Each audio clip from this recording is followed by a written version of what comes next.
All right, so this is Openstax U.S. History, Chapter 2, Section 2, Religious Upheavals in the Developing Atlantic World.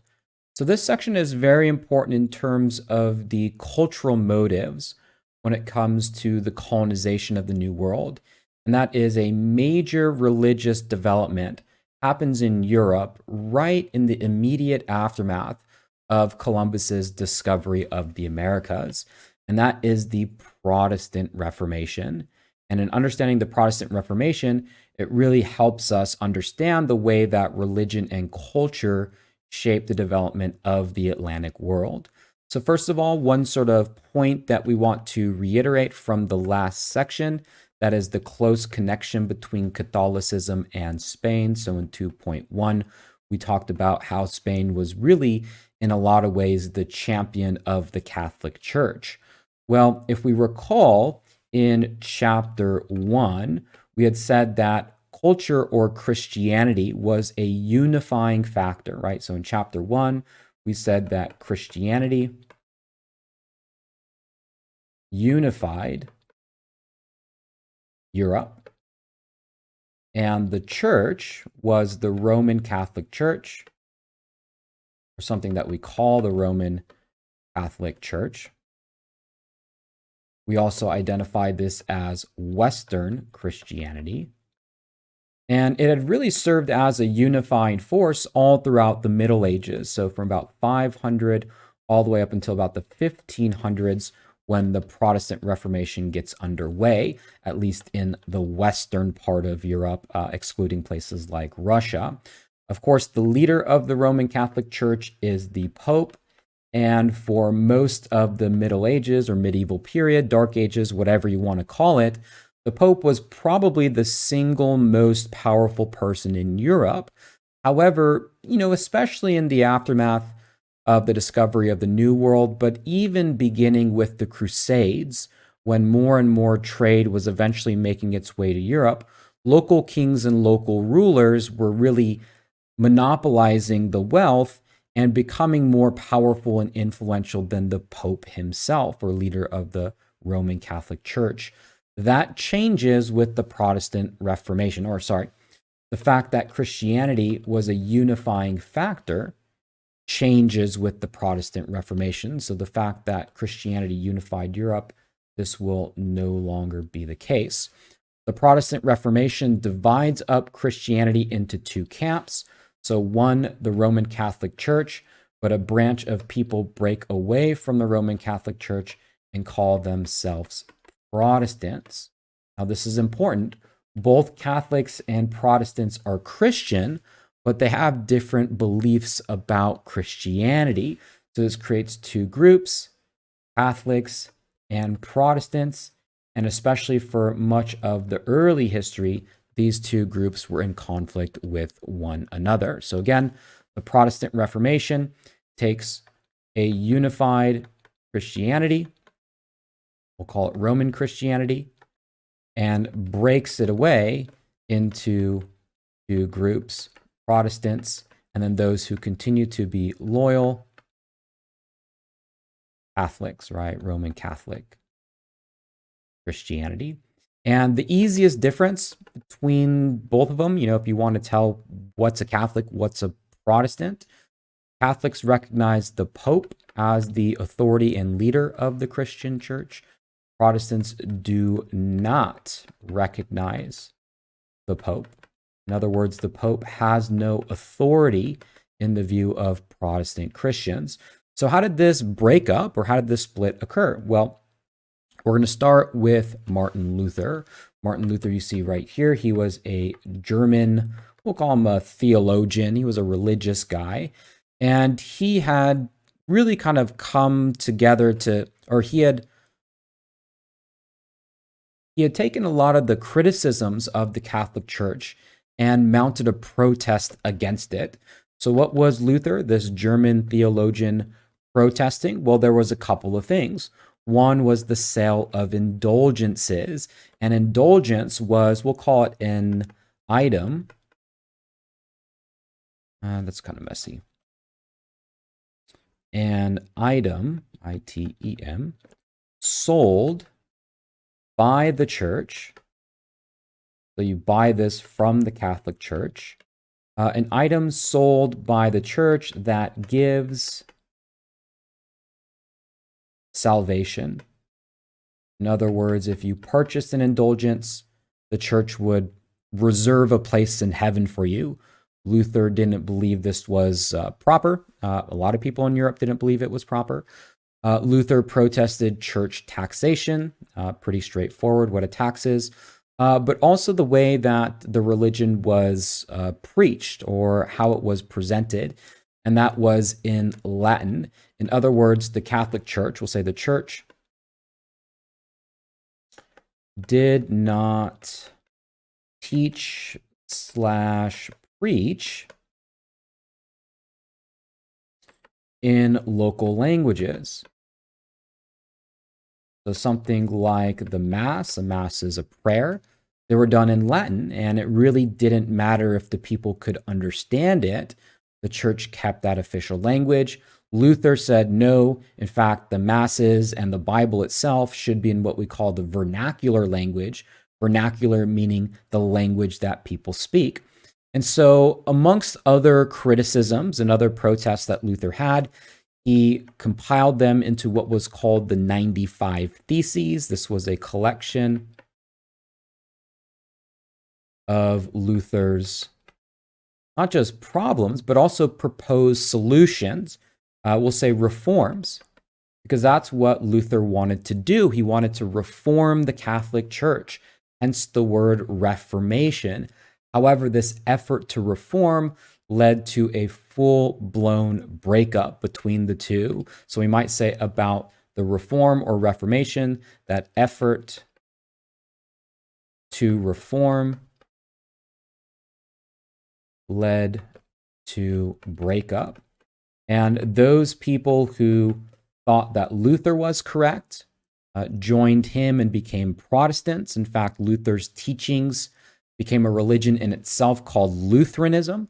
Martin Luther was excommunicated by the Catholic Church, by the Pope, and people in Europe divided themselves up into these camps. Many people in Germany, where Luther lived, joined the Protestant cause. Other denominations and other factions continued to break away from the Catholic Church. Another one of these theological leaders was John Calvin. We might say also broke away from the church. His ideas influenced some of the early English settlers of the Americas. His followers, called themselves Calvinists, and his religion was called Calvinism. The only kind of idea that I want us to take from John Calvin is this idea of predestination. And that was because some of the early English colonists that arrived in the Americas believed in this. Predestination is pretty straightforward in how it's described. It's the belief that God predestines one for either heaven or hell. So we might say God predestines, or maybe predetermines, a person's, we'll just say, salvation. In other words, whether or not you go to heaven or hell has already been decided before you were born. And we'll talk a little bit more about how that belief plays out with some of the Puritans who go on to create some of the New England colonies. Last but not least, Protestantism also took hold in England. England is located on an island. I got in trouble for saying England was an island nation. England is a nation located on an island. And England, for a very long time, like much of Europe, was also very heavily heavily Catholic. Even the King, Henry VIII, who is responsible for breaking England away from the Catholic Church, was a devout Catholic for most of his life. Henry VIII, will call him the English King. He wanted a male heir to the throne to take over after he died. His wife was unable to produce a male heir. In reality, it was probably Henry VIII who was not able to produce a male heir. And so he saw what we call an annulment, or a divorce. And the annulment could only be given, divorce, by the Pope, who was leader of the Catholic Church. When the Pope refused an annulment, in other words, would not approve Henry VIII's divorce or annulment, Henry VIII said, well, I'm going to break away and create my own church. And that became the Church of England. So we might say of the Church of England, this is the Protestant Church in England. And of course, King Henry VIII put himself as the head of it. So the king is head of church, right? So the king is already the head of the state, which is the country of England, but also made himself the head of the church as well. And as head of the church, he was free to marry and divorce whoever he wanted. Henry VIII became notorious for marrying and divorcing multiple wives, even beheading and killing a number of his wives who failed to produce a male heir. After Henry died, one of his daughters, Bloody Mary, attempted to restore Catholicism. This led to a lot of what we might call religious violence in England. This was very much the case really throughout all of Europe at the time, is that Protestants and Catholics were at each other's throats for a long, long time. But eventually Bloody Mary gave way to Elizabeth I, who is pictured right here. Elizabeth I is associated with a golden age in England, but maybe importantly for our section here, what Elizabeth I did was to restore Protestantism. And typically, when we think about England, at least in this period from the colonial era, it's predominantly a Protestant nation, and Elizabeth I was really the one who helped restore that after the reign of Bloody Mary and the religious violence and persecution that existed during her brief reign. There was one other smaller religious denomination that also becomes important in terms of New World colonization. That was the Puritans. So the Puritans, we might say, was a small Protestant, right? So that means not Catholic, religious group. And what they wanted to do was to purify the Catholic elements. In other words, the Puritans saw the English Reformation as a good thing. They saw the Church of England as a good thing, that King Henry VIII was right to break away from the Catholic Church. However, the Puritans believed that the Church of England was still too Catholic, that it needed to go even further in purifying, hence the word Puritan, right? If that helps you remember, to purify the Catholic elements out of the Church of England. And maybe one example here is that if you look at the way that Henry VIII broke away from the church, that was instead to recognize the Pope as the leader of the church. Instead, he just put himself, right? So the king was the head of the church. Well, according to a group like the Puritans, they would have said, well, that's just the same thing as the Pope. All you've done essentially is just switch out one person for the other. And the bigger issue here is with things like hierarchy, things with religious authority. Protestants believed a lot more in individual salvation, that no really rituals or religious professionals were required. So there were still parts of the Church of England that the Puritans wanted to change. However, because they were a small group, they received persecution from other mainstream Protestants in England at the time. And because of that, they sought to go to New England to create a new religious community. So we might say of New England, this was a colony in the Americas. Colony in the Americas, home to Puritans.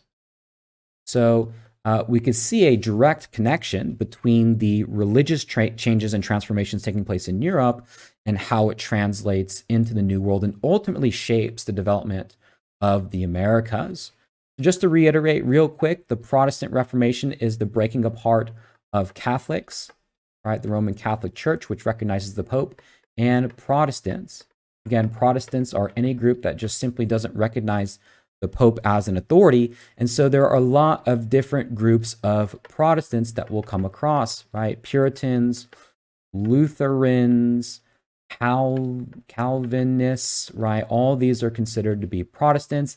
Anglicans is sometimes the word given to members of the Church of England. So Puritans, Lutherans, Calvins, Anglicans, we would all consider these to be Protestants. Catholics, there's really just one game in town, and that is recognize the Pope and recognize church authority. Like what we mentioned before, this Protestant Reformation led to a tremendous amount of religious conflict and religious war, really from the 1500s. Martin Luther's protest, I think, is 1519 or 1517, right? One of those years was the 95 Theses, but early in the 1500s, all the way until about 1650, right? So for 100 years, Catholics and Protestants in Europe essentially fought each other, and it was, really just a battleground.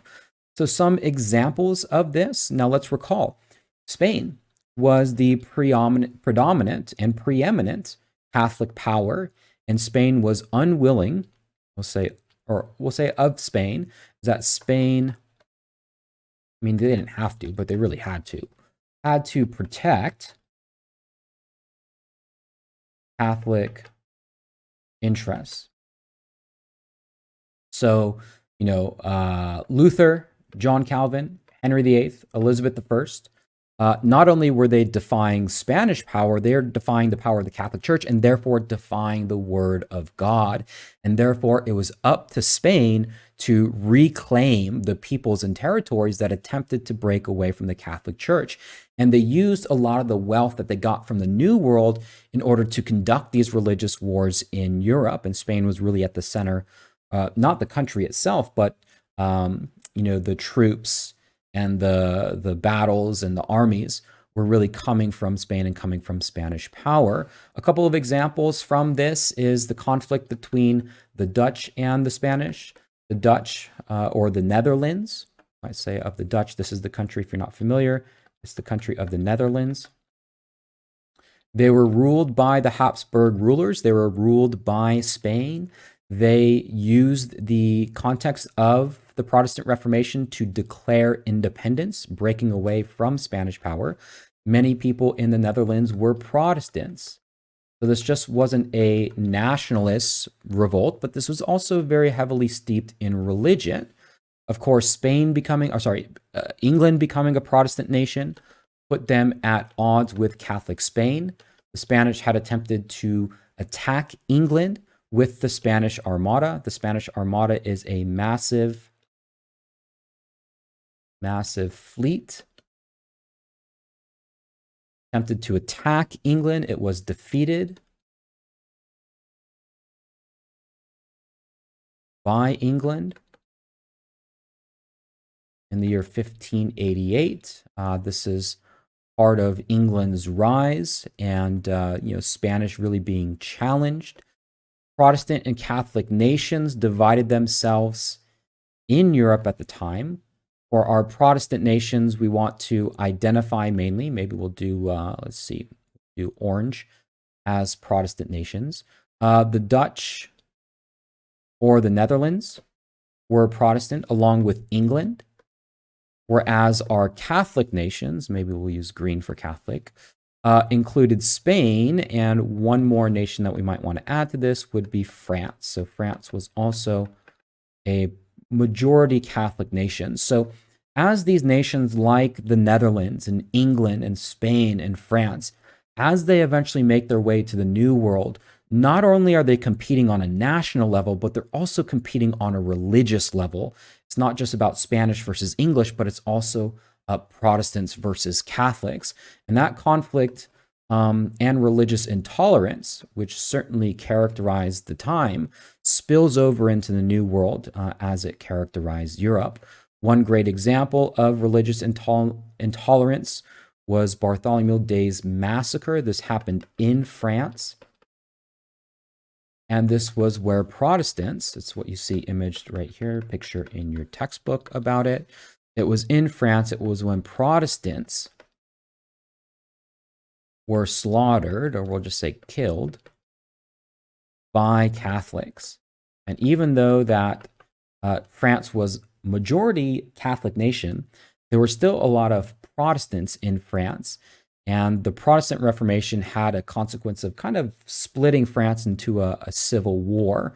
So, this attitude of, I'm going to kill you because you believe a different religion was very much the prevailing attitude from the 1500s to about 1650 or so. And again, that ultimately had its shape and influence in the Americas.